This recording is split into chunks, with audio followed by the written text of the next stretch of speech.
In the last episode, we talked about how Mussolini's fascist Italian started his conquest. But what about Japan? Stop thinking and follow your God Emperor, cried the Japanese warlords. And Japan will rule the world. And the people answered, Banzai, Banzai. Taking advantage of their fanatical worship of the God Emperor, it was no great trick to take away what little freedom they had ever known. Yes, in these lands, the people surrendered their liberties and threw away their human dignity.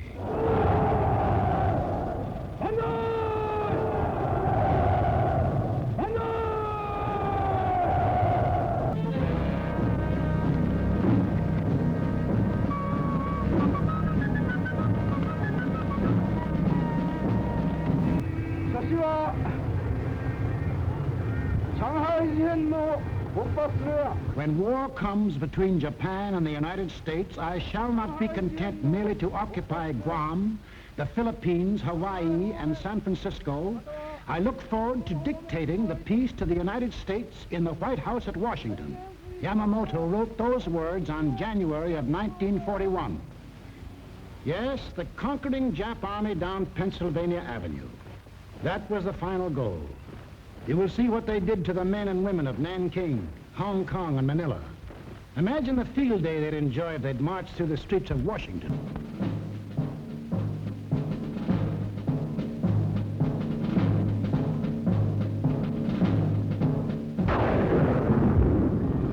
Remember that date, September 18th, 1931.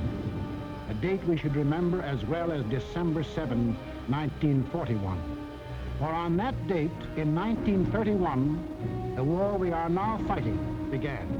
The place was Manchuria, the northernmost province of China, 6,000 miles from San Francisco.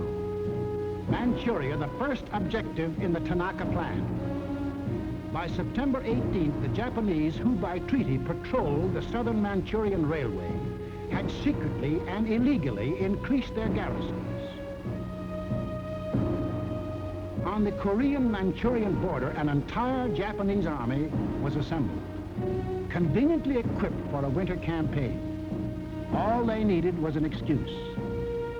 They made their own. At 10:30 that night, just after the Mukden Express had passed by, a section of track was dynamited, causing damage to one rail and two fish plates.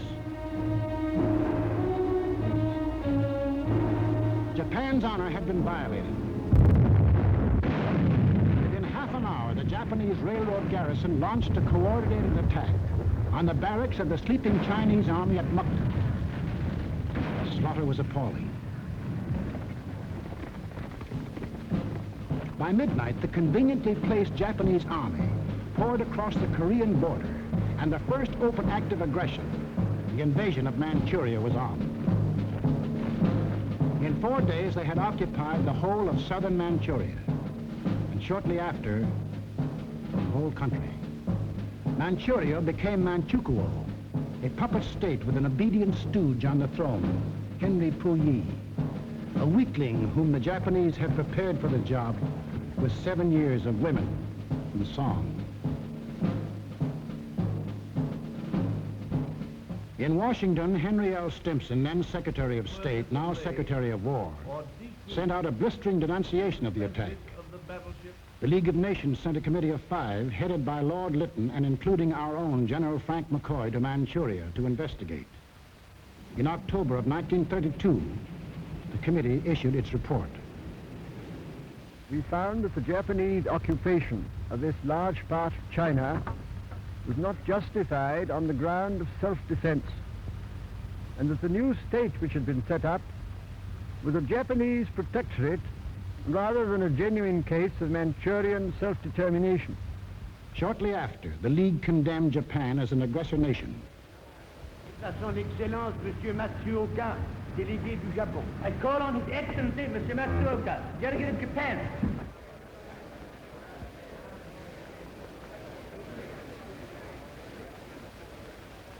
It is a matter of common knowledge that Japan's policy is fundamentally inspired by a genuine desire to guarantee peace in the Far East and to contribute to the maintenance of peace throughout the world.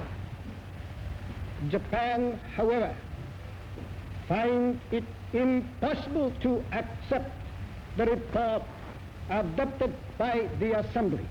In answer, the Japanese delegates, knowing there were no guns behind this condemnation, smiled, took up their briefcases, marched out of the League. More than Manchuria was dead. Collective security was dead. The green light had been given the aggressors. We and the rest of the world knew that these aggressors should be stopped and punished. But we were unwilling to make the necessary sacrifices to back up that opinion. It was impossible to convince a farm boy in Iowa, or a driver of a London bus, or a waiter in a Paris cafe that he should go to war because of a mud hut in Manchuria.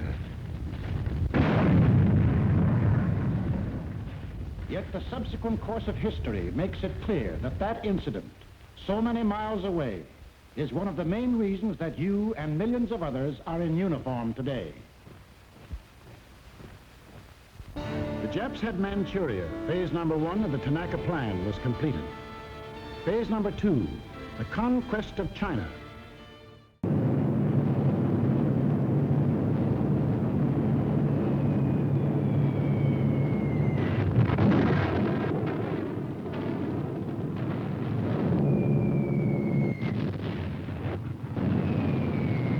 This is the Battle of China. This, the great city of Shanghai on a September day in 1937. This, the fearful beginning of a new kind of war. This, the first mass bombing from the air of a helpless civilian population.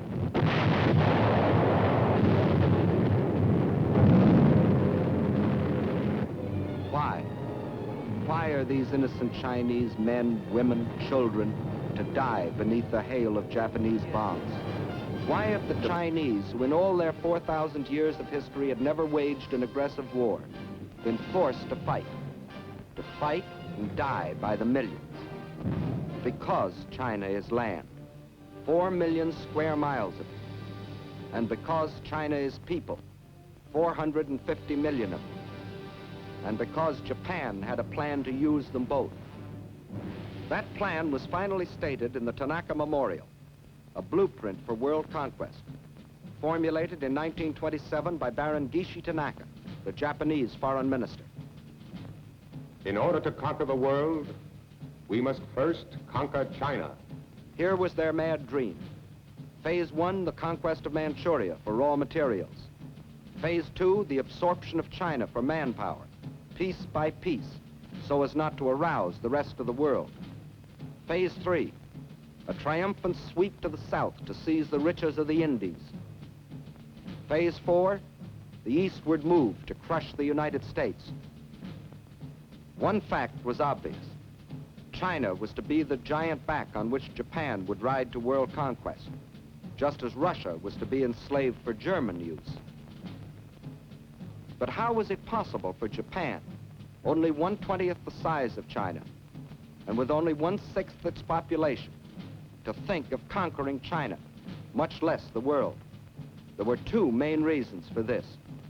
In the first place, modern China, in spite of its age-old history, was like the broken pieces of a jigsaw puzzle, each piece controlled by a different ruler, each with his own private army. In modern terms, China was a country, but not yet a nation, while Japan was a united, well-knit, highly regimented military dictatorship.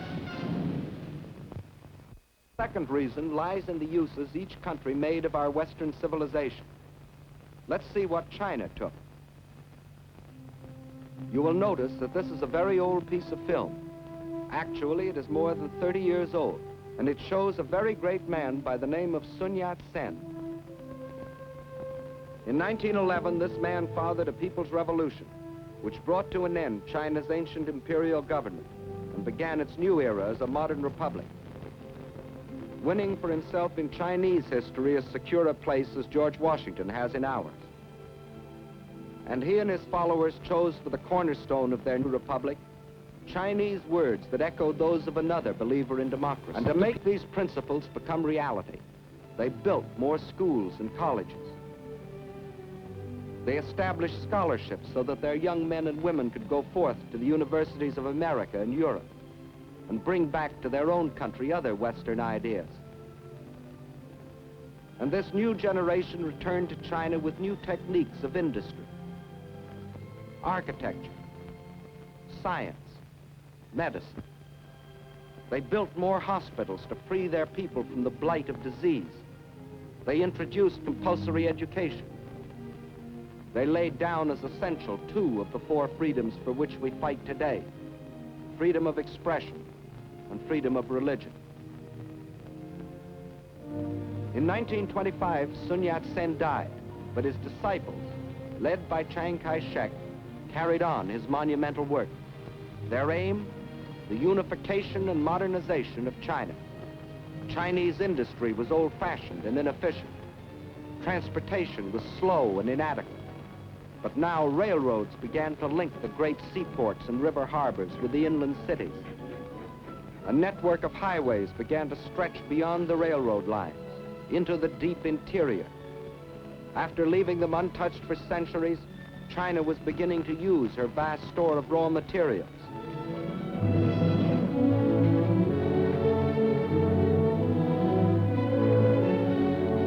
And soon the tools and machines of the new factories were delivering the goods and products for China's new economy.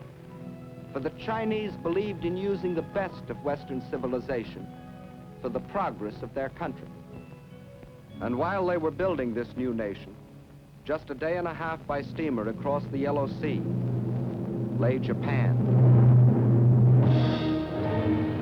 Here the God Emperor and his fanatic warlords were using this same Western civilization for one purpose and only one: to create one of the world's most powerful war machines.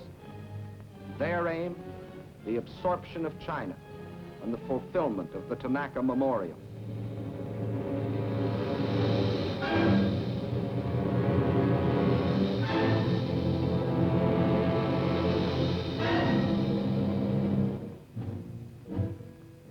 For years, Japan had deliberately copied military weapons and industrial techniques discovered in other countries. For years, Japan, under the pretext of lacking raw materials for industry, had been buying in every corner of the world materials not only to build this war machine, but materials which could be stored to feed it in the war of conquest they were planning. For years, while other nations were trying to outlaw war by reducing armaments, Japan was feverishly and secretly building a modern army, a modern navy, a modern air force to strike its infamous blow at the civilized world. And we all now know about the islands in the Pacific that Japan fortified in violation of all international treaties. These were the reasons why it was possible for Japan, only 1/20th the size of China, and only 1/6 the population of China, to think of conquering China as the first step to world conquest. The unification of China was still too remote for the Chinese of the South to care what happened to their kinsmen in the North. Using the step-by-step technique, a few months later, the Japs took a crack at Shanghai.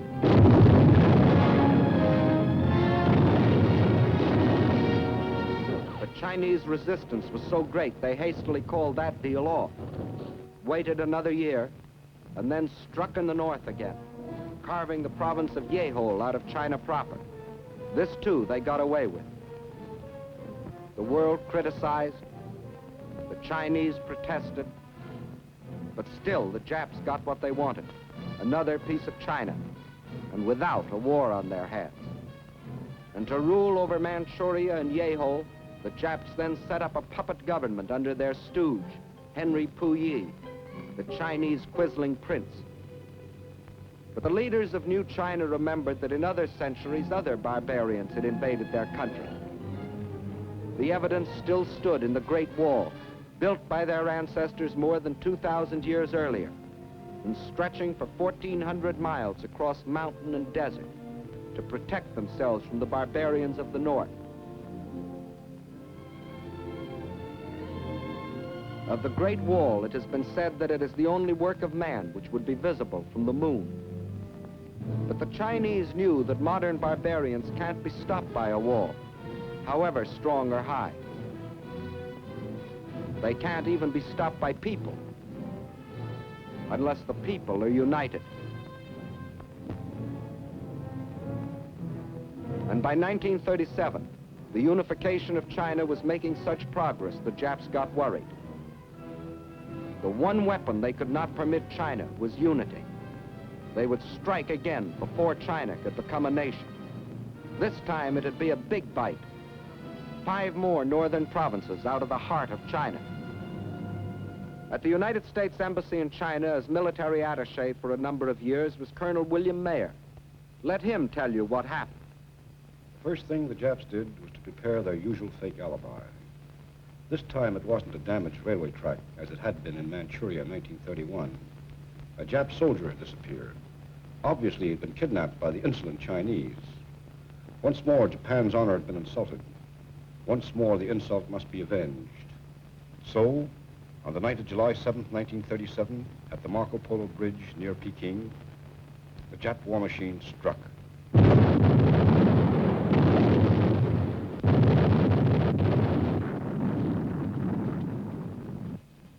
Within the space of a few weeks, the invaders were in control of Tientsin and Beiping. It looked as if the Japs were going to have another walkover.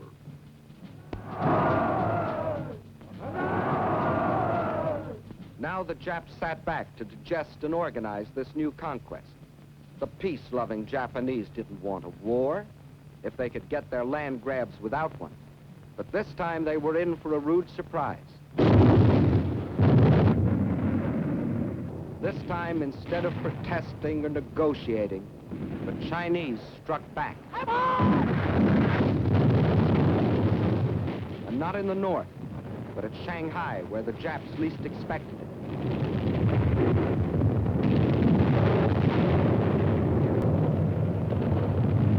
To understand the fighting that followed, we must know something about the city of Shanghai itself. Situated near the mouth of the Yangtze River, it is the biggest city in China. As the largest seaport in the Far East, it dominated the commerce and foreign trade of China. And through its great docks and channels passed most of the wealth of the Orient. In Shanghai, truly the East met the West.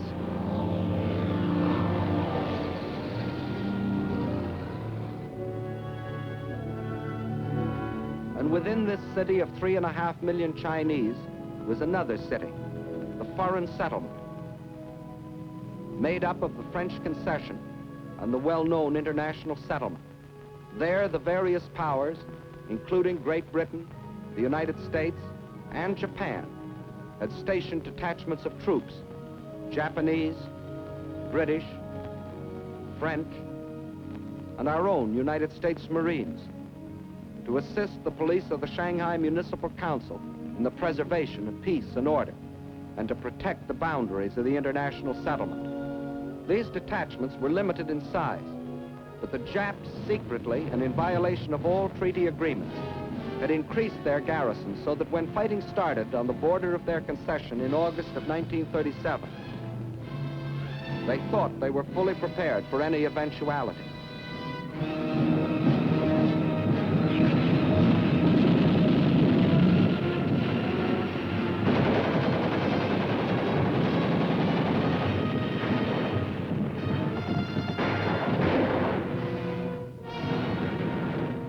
The force of the Chinese counterattack almost drove the Japs into the Wangpu River.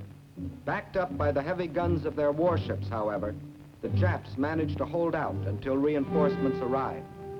Jap landings were then made in the vicinity of the Wusong forts and in Luho and Lotien on the Yangtze River north of Shanghai. The Chinese drew back to positions 5 or 10 miles inland, where they could secure some protection from the heavy Jap naval gunfire.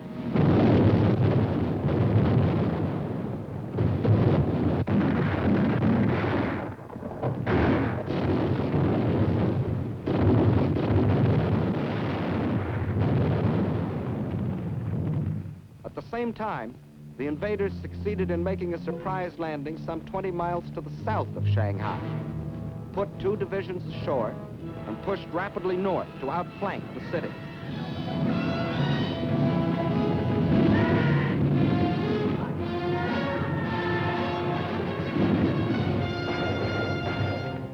The Chinese position was thus made untenable, and a withdrawal was ordered to the west and to the south, toward Nanking and Hangzhou.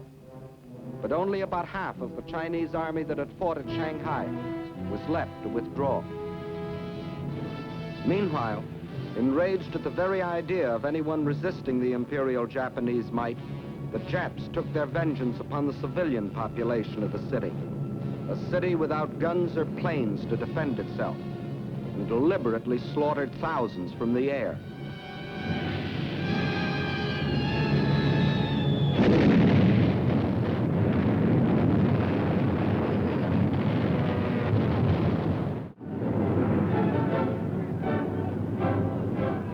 There was refuge inside the international settlement, where Japan was afraid to bomb the property and people of the foreign powers, just yet.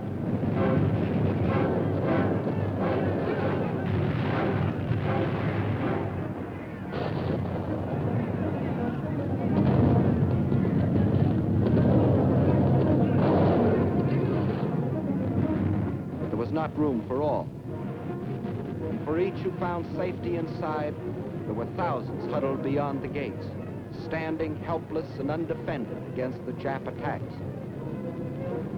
There was no escape for these surging and panic-stricken people.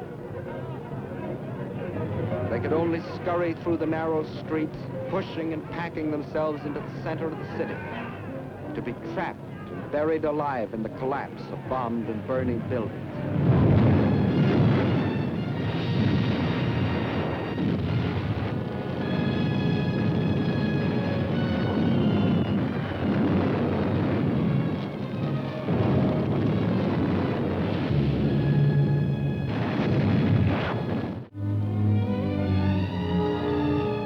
Thus, the Japanese introduced the world to a new kind of war.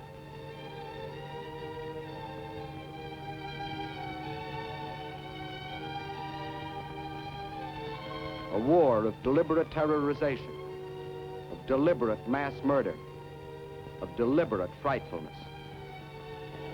When the campaign was over, the Japs occupied the entire peninsula east of Shanghai. Reorganizing rapidly, they then launched a coordinated drive on Nanking. One column pushed along the railroad while another swung further to the south.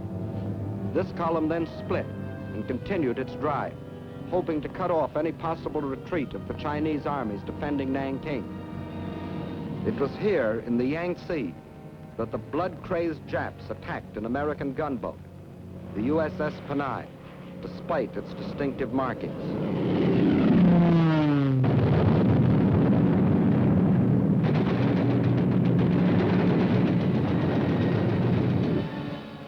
Was bombed and sunk with the loss of American lives. The first American warship to go to the bottom in this war. But officially, at least, this was a mistake, and the Japanese government apologized. Meantime, at Nanking, the Chinese armies valiantly defended their city, which was the capital of the Chinese Republic.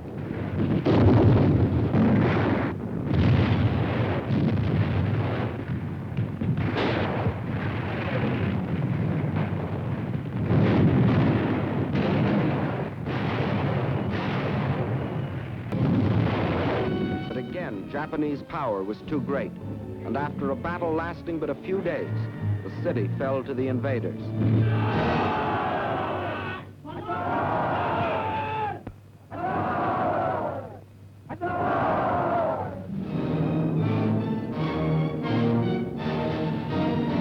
In their occupation of Nanking, the Japs again outdid themselves in barbarism. The helpless populace was trapped by the city walls and could not flee. The Japanese soldiers went berserk. They raped and tortured. They killed and butchered.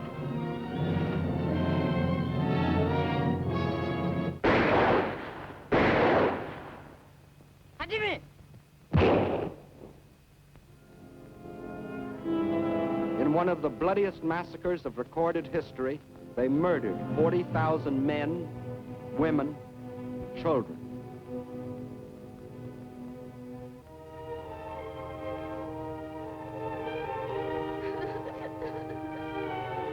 But those who lived might better have died, for the horror of their twisted and torn bodies was worse than death.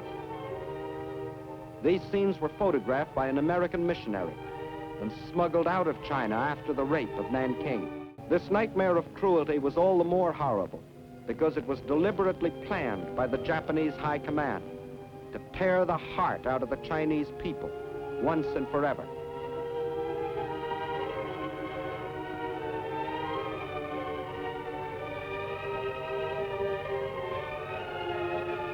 And then it happened. That which Sun Yat-sen had dreamed of, that which Chiang Kai-shek had toiled for, that which is stronger than stone walls had at last been born in China, the will to resist. 青年们，有钱的出钱，好，来打倒日本人，一定要打回老家去。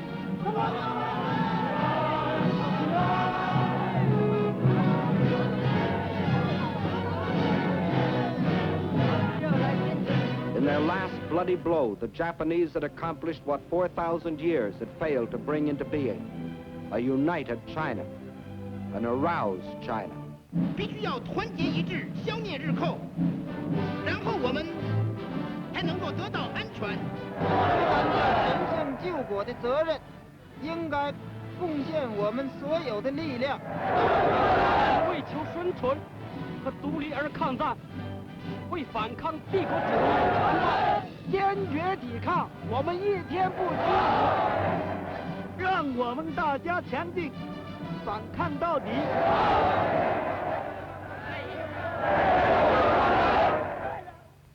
But the Chinese knew that the will to resist was not by itself enough.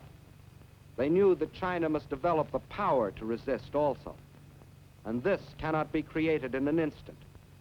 So they too made a plan. And it was this: they would slowly yield territory, piece by piece, while they developed the power and built the weapons to rid the land of its invaders. The industrial strength of China must be moved to the west, beyond the mountains, beyond the railroad lines, beyond the lines of communication. There, safe from enemy attacks, they might produce the rifles and guns that China so tragically needed. Thus, China would trade space for time. Space for time to blow up the roads.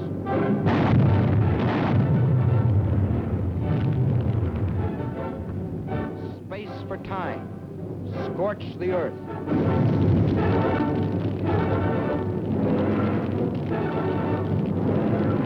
Space for time, blow up the factory building. Leave nothing for the invaders. And then the people rose and moved, riding, walking, crawling.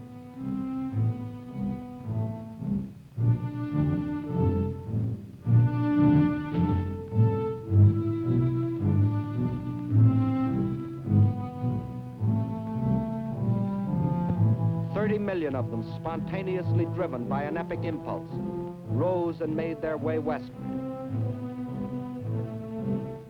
The earth teeming with them, moving westward on a trek that stretched through 2,000 miles of roadless wilderness. Thus the world witnessed one of the most amazing spectacles in human history, the greatest mass migration ever recorded. Whatever could be of use and could be moved, the Chinese took with them on a Homeric journey. Their libraries, their schools, their hospitals, all dismantled and carted away. The machinery from over 1,000 factories, weighing over 300 million pounds, was moved away in trucks and ox carts and on their backs, 2,000 miles away, 2,000 miles westward. Wherever they could, they gathered along the few remaining railroads, waiting, hoping for some chance to ride part of the way toward their westward goal. And when they had packed the last train with the last ounce of humanity and machinery, the tracks themselves were taken up, rail by rail, tie by tie, to be transported westward, to leave nothing for the enemy.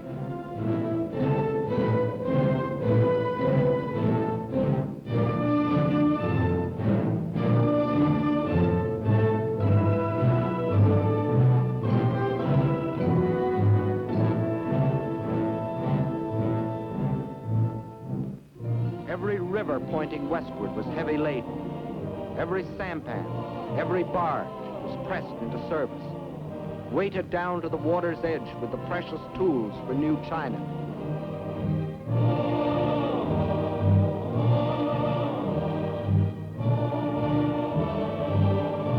Nothing could stop them, not even the rivers that narrowed into mountain gorges. Westward with their loads of machinery, more precious than gold.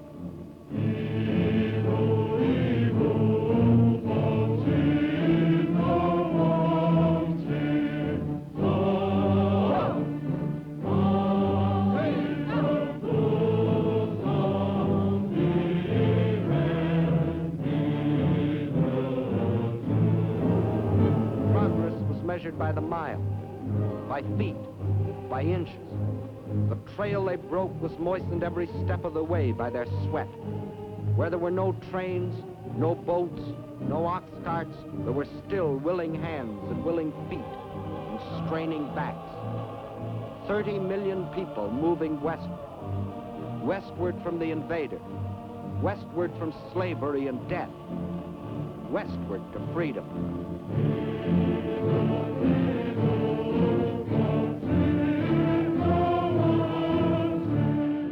Now in the free mountain lands of the West, ancient cities sprang into fresh and modern life. Chief of them all was the new capital of free China, Chongqing. Here on the cliffs high above the Yangtze River, the Chinese had reestablished their government. They knew, however, that the people of the city would not be safe from Jap air raids. The memories of Shanghai were fresh in their minds. And in the sandstone cliff on which the city is built, thousands of workmen rushed the construction of enormous caves as shelters for the people and for the pitifully few machines, more important than life. To the Japs, Chongqing became the heart of the Chinese nation they were determined to conquer. Destroy Chongqing, and they would break the spirit of new China.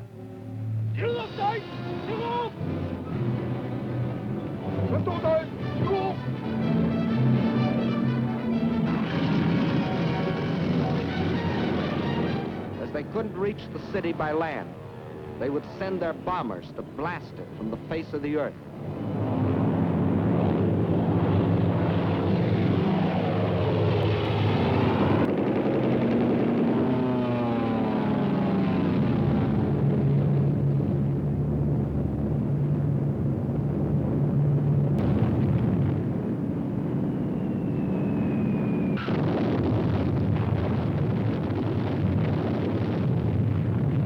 Neither Japanese planes nor Japanese bombs could destroy the life of the city. But not only the people, but the factories had gone underground, where the vital machines could operate by day and by night, safe from bombs and shrapnel.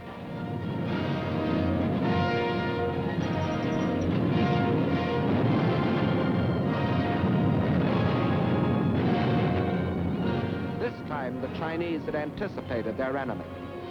In spite of bombs and fire and destruction, this time the Chinese stood fast.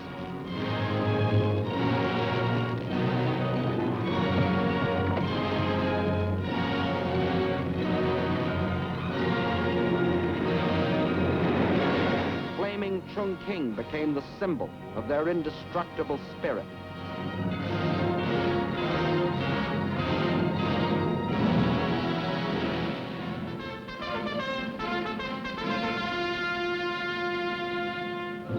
Now the call to arms sounded throughout New China. And from the vast interior, China's millions answered the call.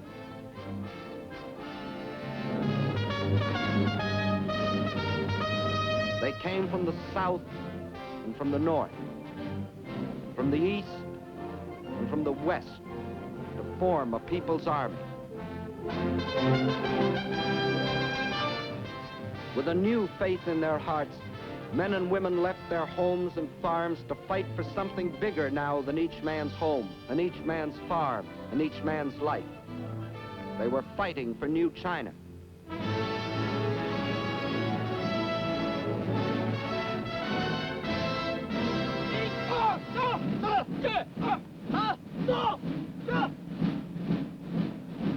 New soldiers, awkward and unskilled, like all new soldiers. But they toughened and trained.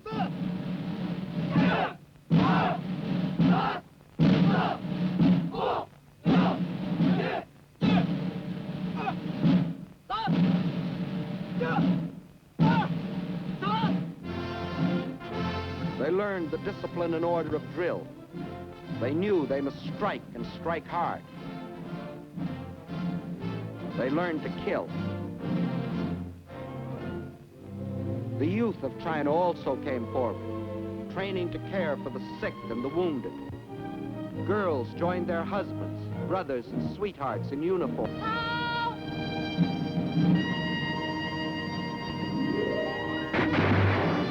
And to the aid of China came volunteers from other lands, men who pledged themselves to fight against tyranny and oppression no matter where. Americans like the legendary Colonel Chennault and his Flying Tigers, who, with their few American planes, were knocking down enemy planes at the fantastic ratio of 20 nips to 1 of their own. The Japs had hoped to ride to world conquest on the back of the giant Chinese workhorse. Phase 2 of the Tanaka Plan called for breaking the horse to their will, but the great patient horse refused to be broken. The enraged Japs saw their whole plan of conquest bogging down. So they set out to drain the giant's strength by cutting the arteries through which flowed China's lifeblood of supplies. They penetrated along the rivers. Railroads destroyed by the Chinese were rebuilt with slave labor as the Japanese moved inland to secure control of key rail lines and important communications. And China's supply lines from the outside world were cut off by Jap warships blockading the coast. The Japanese strategy was the isolation of China. Port after port was occupied. This meant China was being cut off from supplies she couldn't manufacture for herself, supplies she was getting from her Western friends. Without oil, gas, guns, and planes, China was doomed. With the whole of the Chinese coast in the hands of the Japs, there would only be 2 routes over which to bring the vitally necessary materials. From Indochina, a narrow-gauge railway ran inland from the sea to Kunming, connecting with a truck road that went to Chongqing. But its capacity was limited. And then there was the old trail of the camel caravans from Russia across the Gobi Desert, which could bring in even less.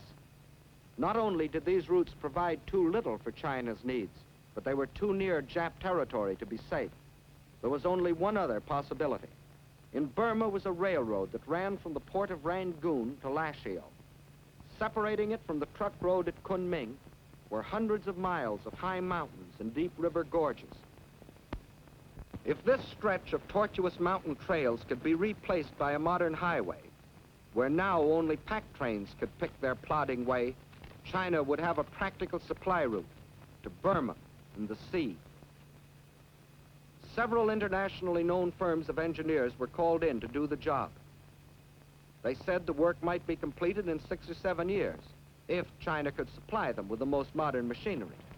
But China didn't have the modern machinery, nor did she have the 6 or 7 years.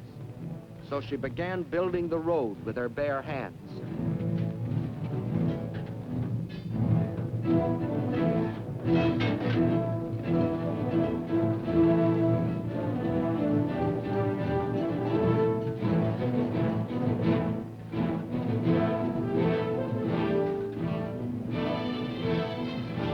By thousands, by tens of thousands, by hundreds of thousands, they toiled at the back-breaking task of carving this desperately needed supply line out of the reluctant mountains.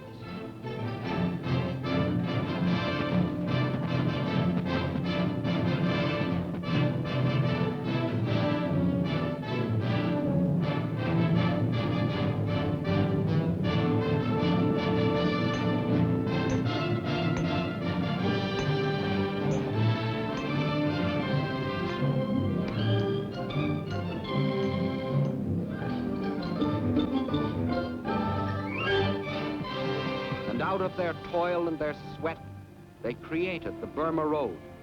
Not in 6 or 7 years, but in less than 12 months. A monument to the new spirit, to the new China. As soon as it was completed, the road went into immediate service.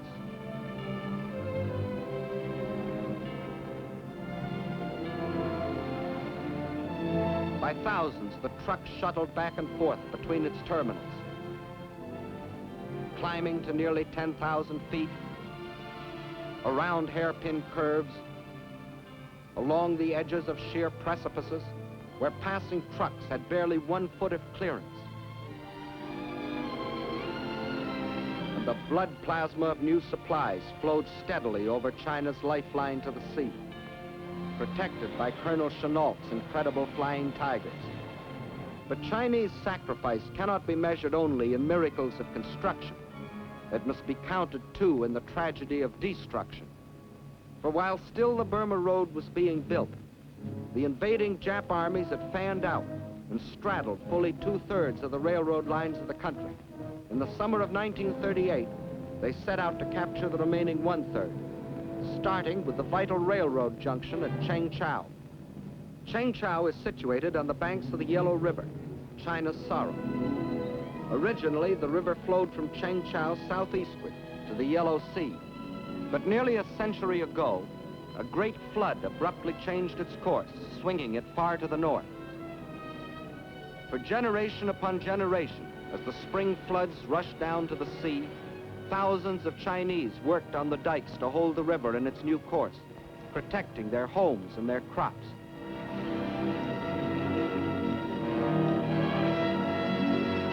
Now, as the Japs advanced on Chengchao, the Chinese blew up the southern dike of the Yellow River,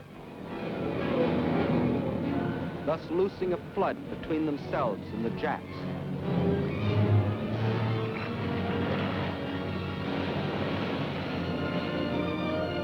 Once more, the river flowed in its old course, forming a barrier which to this day has prevented the Jap from entrenching himself in this area.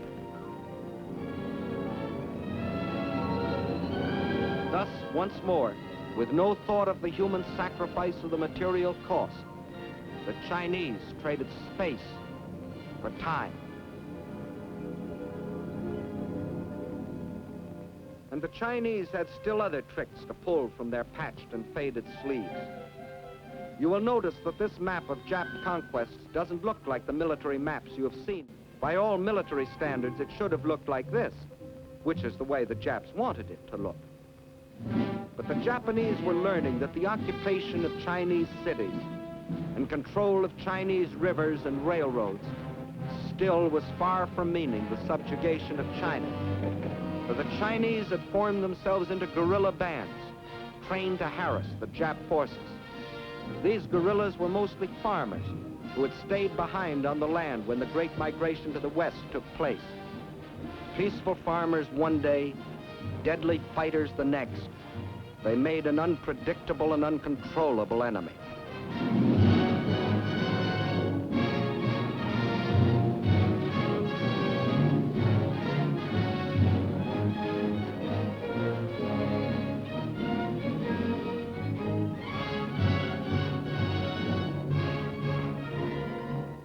The Japs held the lines of communications, but in the pockets thus formed, these unconquerable guerrillas constantly sniped at the Jap invaders. When the Japs tried to annihilate them, they disappeared, only to reappear in another pocket.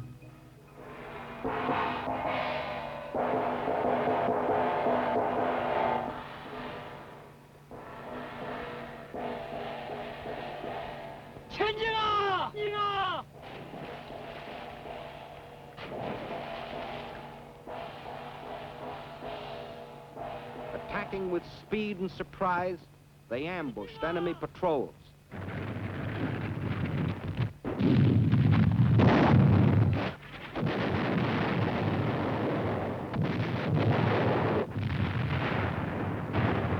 And the Japanese were fighting more than the Chinese people.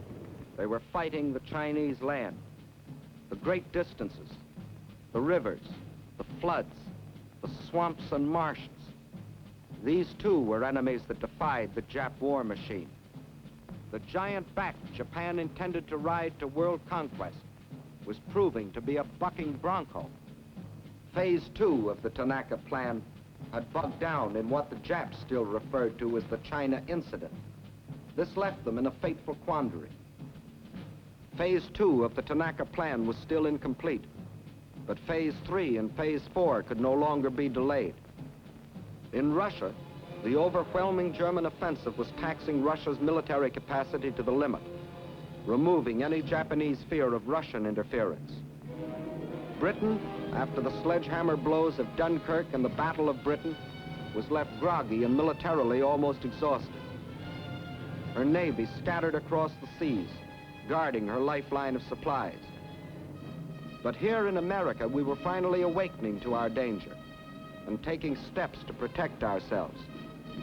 We had appropriated funds for the construction of a two-ocean navy, and our army was rapidly expanding.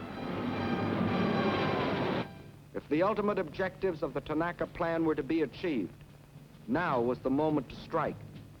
Now, when Russia was otherwise occupied. Now, before Britain could recuperate. Now, before we could gather too much strength. So the Japs made a fateful decision. They would embark on Phase 3 and Phase 4, the conquest of the Indies and the United States, without waiting to complete Phase 2, the conquest of China. Thus, to paralyze American power in the Pacific, without warning, as they have always struck, they struck again.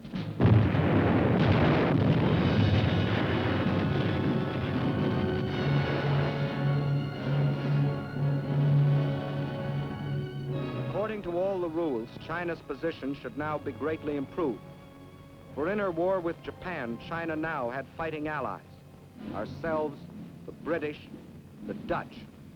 But it didn't work that way for China. For in those tragic early months of 1942, when we sustained defeat after defeat at the hands of our common enemy,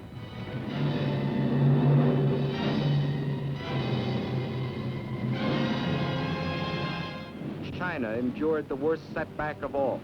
Out of our defeats, China lost the Burma Road. But still, China's courage never faltered. Her determination never weakened. And in the history of those long and tragic months of black defeat in 1942, one bright page stands forth, a page written by our Chinese allies. Here is the city of Changsha. The Japs wanted it for two reasons. It was in the center of the Chinese rice bowl, and it was also an important railway junction. Twice before they had tried to take it, and twice before they had been thrown back. Massing a large striking force near Yocho, on Christmas Eve 1941, the Japs started southward toward Changsha in 3 columns. At 3 points during the drive south, the Chinese forces put up token resistance. But instead of withdrawing toward Changsha, they withdrew east into the mountainous flank. By New Year's Eve, the Japs had surrounded the city. They quickly pierced the outer defenses and attacked the inner defenses from 4 directions. In spite of fierce resistance, the Japs were certain that the fall of Changsha was only a matter of hours.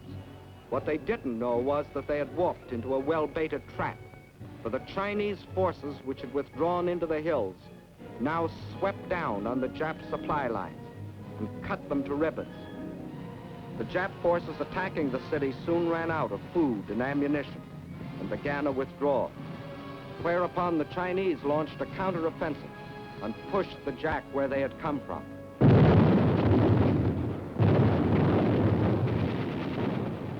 The Jap column was forced to run the gauntlet of continuous attack by the pursuing Chinese forces.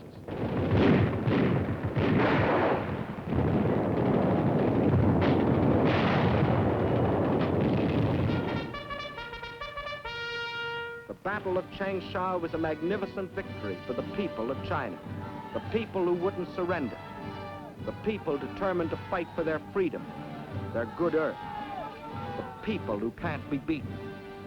And as 1944 dawns, there is another and greater story being written.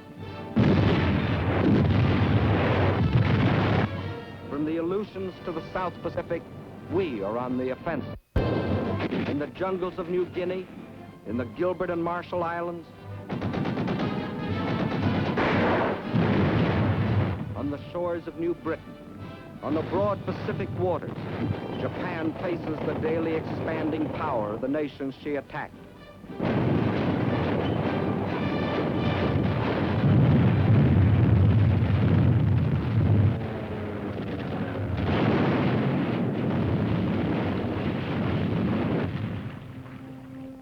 And in India, American, British, and Chinese forces are gathering strength under Lord Mountbatten for the liberation of China. For China's war is our war, and now her millions belong not only to United China, but also to the United Nations. Leader of our American forces is General Stilwell, who has the unique honor of being the Chief of Staff of all the Chinese Expeditionary Armies. Division after division of picked Chinese troops are being flown in our planes from China to India, where they are armed and equipped with the most modern American weapons. Trained and hardened to spearhead the coming drive against Japan. Through enemy-held territory in northern Burma, the new Lido Road is being pushed. Over mountains, through jungle and swamp, from India to China, to connect with the old Burma Road.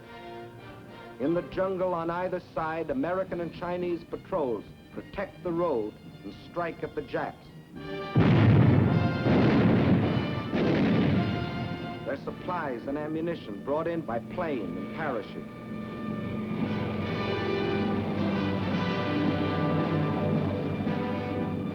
From fields in India, an air transport command plane takes off every 6 minutes, loaded with artillery, jeeps, ammunition, men and supplies for the armies of China. Over this Burma skyway, over this hump of mountains 16,000 feet high, more tonnage is being flown into China than was ever trucked in over the old Burma Road. And in the skies over China, Japan faces new opposition. Young Chinese, many of them trained on the fields of Arizona, New Mexico, California, fly and fight beside their American comrades. The fighters and bombers of the Chinese Air Force and those of General Chennault's 14th Air Force today fly far and wide over China. Hitting enemy concentrations, smashing their sea lanes along the China coast.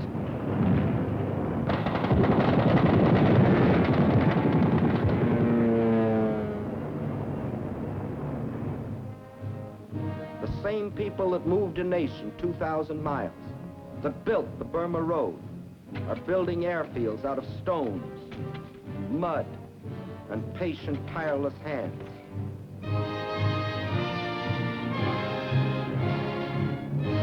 Today, though still cut off by land and sea from the rest of the world, Chinese armies and Chinese guerrillas still stand firm against the Jap war machine.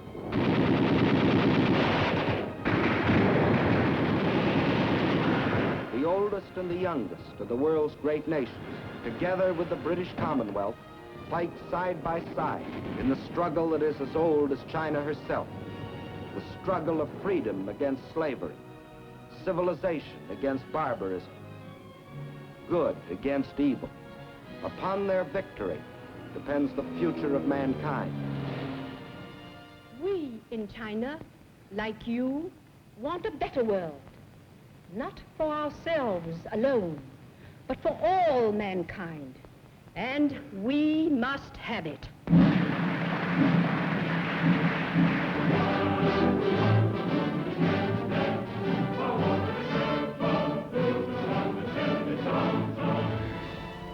And now the third gangster. What about him?